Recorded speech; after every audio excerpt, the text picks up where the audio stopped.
Doing great. Fire away. How do you evaluate what is your evaluation of the kick return game so far for this team? For the Saints. I think we've been a little bit of a mixed bag, You can see a lot of teams are game planning against us in terms of where they're kicking the ball, trying to keep the ball away from Sheed. He's obviously had a couple good returns, quality returns. And so, I think everyone's trying to still navigate and kind of through the scheme and all that. It's still very, very brand new to everybody. And so what you've seen throughout the league is that the kickoff team has a little bit more of an advantage right now than probably everybody initially anticipated.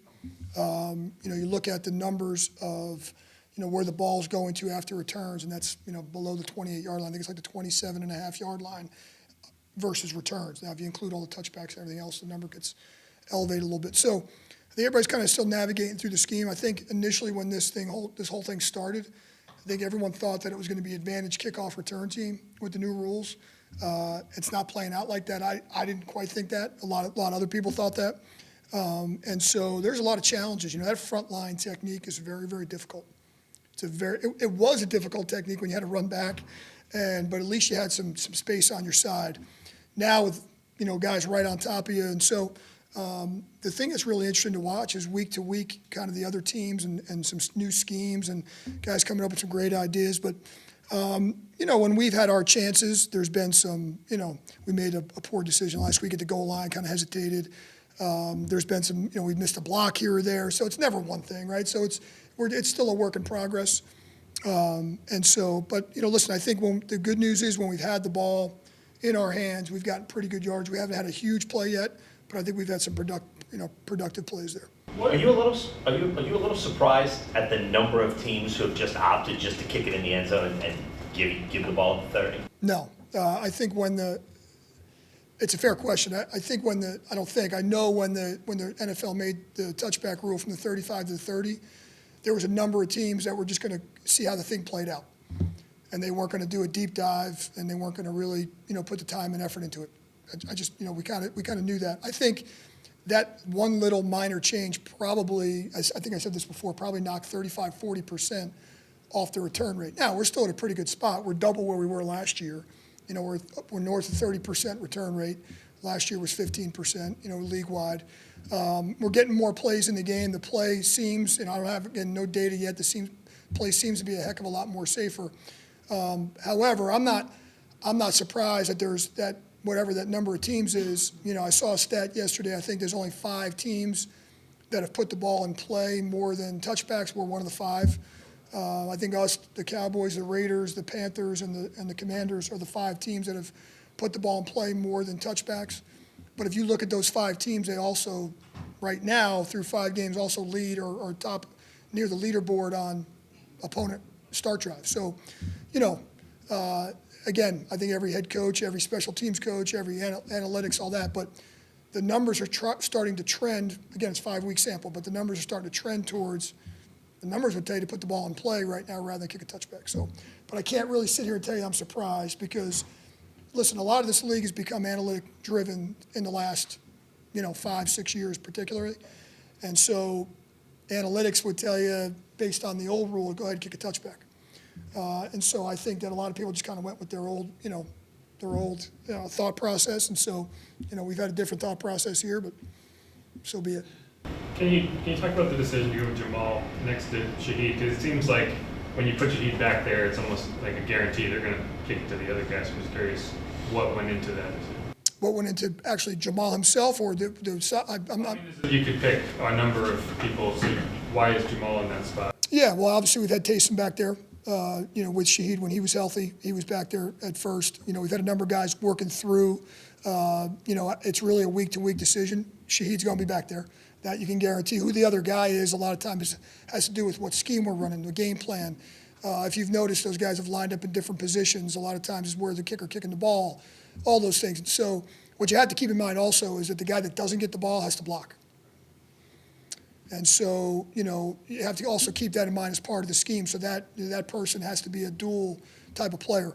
But we have a number of other guys that have been working it. You might see some other guys in these games coming up here. But Jamal Jamal's had a couple productive plays. He had a poor one last week, but he's had some productive returns also. So.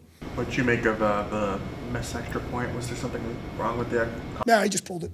Yeah, there wasn't really nothing earth-shattering from a technical standpoint. He got a little too pivot foot, a little too close to the ball, and so he pulled it. Kind of a little bit of an anomaly there. Nothing major. He obviously did a really good job with those last year. Was there any lingering problems from the injury he was dealing with? No, I don't think so. He actually had a really good warm-up. I don't know how many of you guys watched the warm-up, but he actually had a really good. I was really, really pleased with his pregame and thought he was in a really good spot. And actually, I think he hit like a 61 or 62 yarder in pregame. He was banging the ball just to miss it. That's all. I think it's just a coincidence. How have you seen Matt's performance so far? Listen, I think Matt's doing what we've asked him to do. You know, the first 2 games of the year, he stood around the sideline for 3 hours, and then he punted, in the fourth quarter. So it's a little bit hard to evaluate the first 2 games.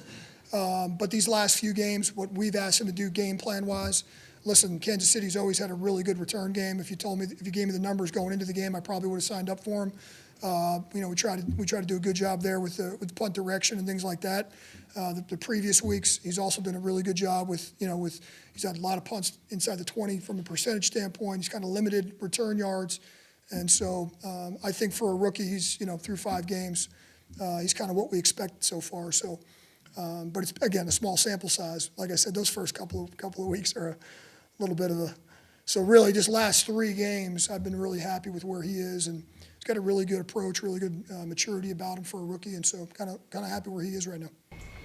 Darren, what's the challenge this week with the Bucs teams? Yeah, well, I'll tell you what, the Bucs, special teams, they had a really good kick return game last week against the Falcons. Falcons decided to put a bunch of balls in play, and they had a return out past midfield.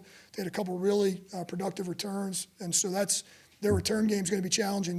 They've really gone with a kind of a committee at returner. Like 5 different guys have been back there. Some bigger, their running backs have been back there. You mentioned Jamal. They've kind of gone with that same approach, kind of some bigger, Bucky Irving and Tucker. There's some bigger physical type runners. So that's number one. Number 2, they've really done a really nice job. They blocked a field goal against the Falcons. They're a rush team. Thomas McGahee, their coach, has been around the league for a while now. You guys probably know him when he used to be at LSU back with Landry and Beckham and those guys. He was the coordinator back then, and he's really done a nice job. And I've gone against him when I was at the team prior to this, and we were in the same division, so back in the division again. So, I really respect him as a coach. He's always done a really solid job. They're a little bit of a bigger core group than we've seen. They have kind of some bigger bodies, some linebackers, some defensive ends on their core units, and so that's going to be a little bit of a different approach for us this week in terms of personnel. So, but they've really done a nice job. I said to our guys, when you look at that Eagles game, they played that game on the Eagles' end of the field from a field position standpoint. The Eagles got a punt, fumbled a punt, and really they controlled the field position. So I think it's going to be really important for us in this phase. I think winning this field position battle. I think when you look at this game when it's over, that field position battle is going to be a major part of this game, and so it's going to be important for us to control that aspect of the game. So that's going to be a challenge. They're always well coached. Todd always does a great job, with their entire team, and so. That's a big challenge ahead for us. The thing we have to do special teams-wise, as I said to our guys, we got to play a clean game. We can't come out with a holding penalty on a punt return. Can't make a mistake by the goal line. Can't miss an extra point. We got to play a clean game. I really believe we got to just play our game and make our corrections, and I think that'll really help the cause for sure. Appreciate you guys. You got it.